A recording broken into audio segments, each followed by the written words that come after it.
هموطنان عزیز، همه شما و هموطنان برون مرزی را به مناسبت فرارسی سال نو میلادی 2026 صمیمانه تبریک میگویم.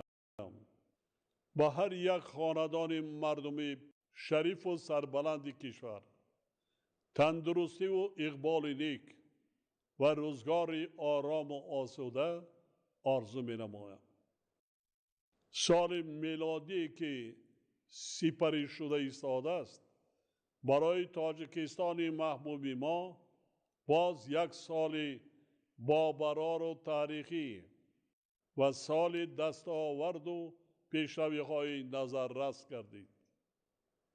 با وجود شرایط حساس و مرکب جهانی معاصر و تأثیر منفی عامل‌های بیرونی، ما در سال 2025 هم در سیاست داخلی و هم در سمت سیاست خارجی با یک قطار دستاورد و نشان دهنده های قابل ملاحظه نائل گردیدیم.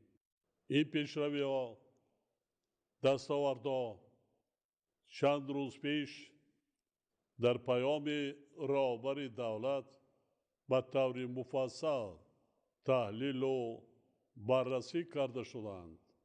به شرافت صلح و آرامی، ثبات کامل سیاسی، وحدت ملی و زحمت صادقانه مردم شریف کشور، رشد استوار اقتصادی ملی تامین گردید.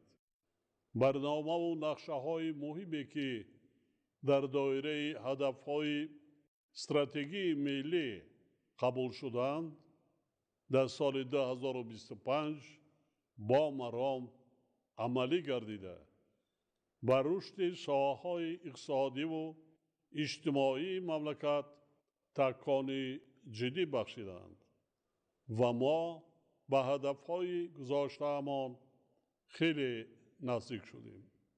انتخابات دعوت نوی مجلس نمایندگان، مجلس‌های محلی و دعوت نوی مجلس ملی، مجلس عالی که با اشتراک فعالانه انتخاب کنندگان یعنی مردم شریف تاجیکستان برگزار گردیدند، رویداد مهم سیاسی سال سپری شده ایستاده می باشد.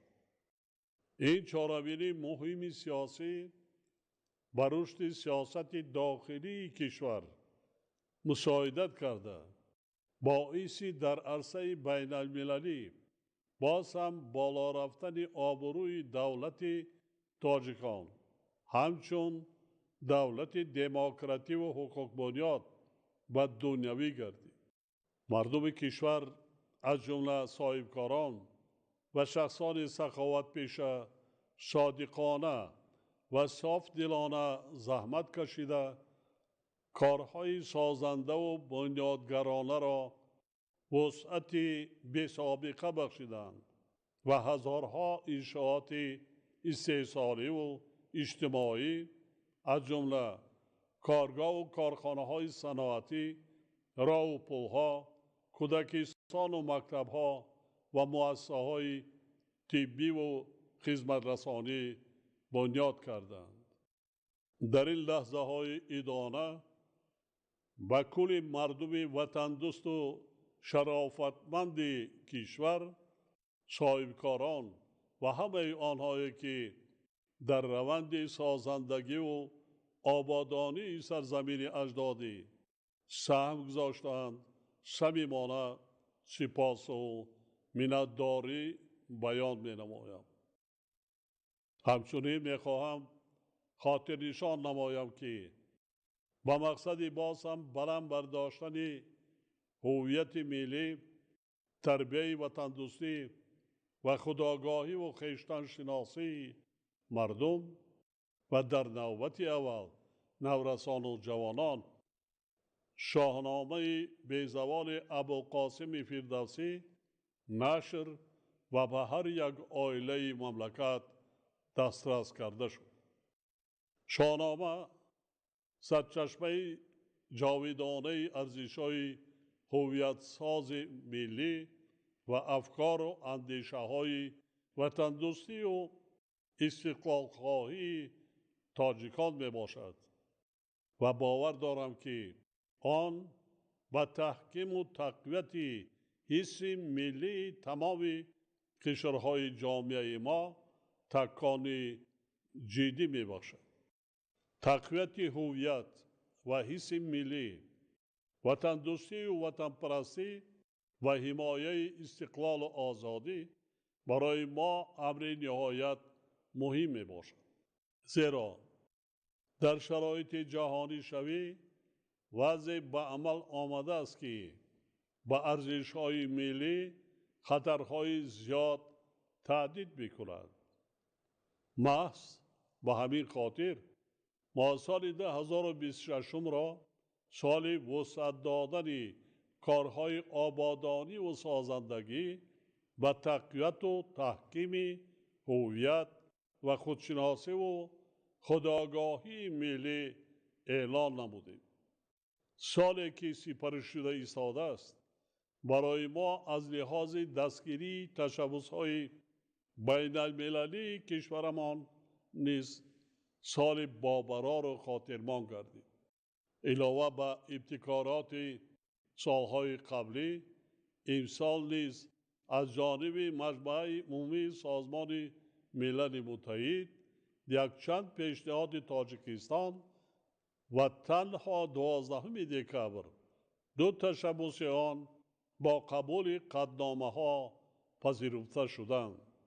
هموطنان عزیز، در این لحظه های ایدانه می خواهم با افتخار و سرفرازی اظهار نمایم که تمام کامیابی های تا امروز به دست آمده پیش از همه ثمره استقلال و آزادی، صلح و آرامی و وحدت ملی می باشد.